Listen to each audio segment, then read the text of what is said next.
Good morning, Stewart's Chapel. Brother Don Pierson here, and Don Counts, and we're at the Harris Farm, and this is Saturday's devotion, and we're continuing our look at finishers.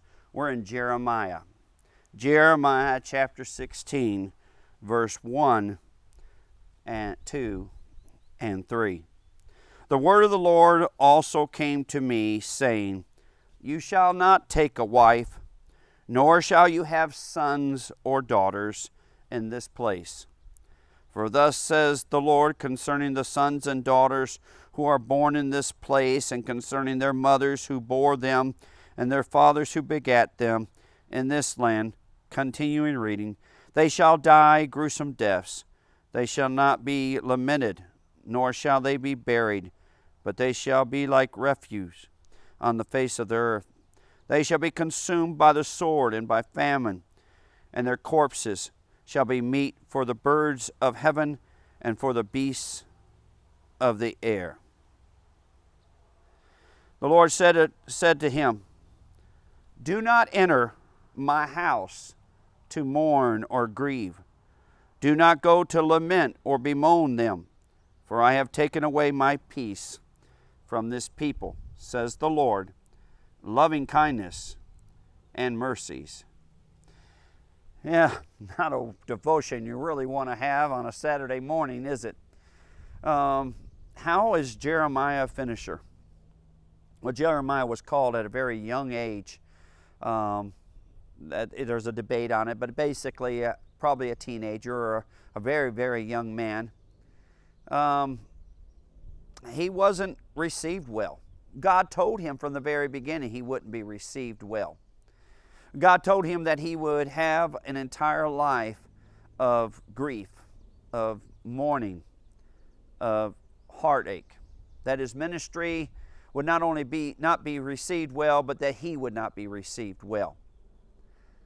But that would not stop what God was going to do. Jeremiah had an assignment. It wasn't a good assignment. It wasn't a happy assignment, but it was an assignment that Jeremiah took. You know, my son is named after Jeremiah of this book. Jeremiah is generally known as the weeping prophet. You have Jeremiah, you have Lamentations by his hand. But there's a lot of characteristics of Jeremiah that I wish were in me. There's a lot of characteristics in Jeremiah that I hope and pray will be in my son as he continues to grow and mature. You see, Jeremiah knew what his assignment was. He also knew what the cost of carrying that assignment was. And he did it. He bare the cost. He finished his task. We are supposed to know the cost. Jesus made it very clear to his followers that there was a cost of discipleship. There was a cost.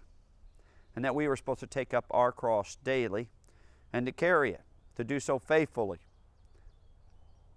I will confess, I don't always do that.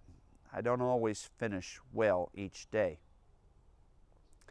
I do hope, though, that when my journey is done, that there will be more days that are finished well than days that weren't. Do you know what your task is? We are all called to be the sons of God. Well, that means that we too, just like Jesus, we have a cross to bear. You finish well, Stewart's Chapel, even if it means a life of suffering. You finish well. Love you, Stewart's Chapel.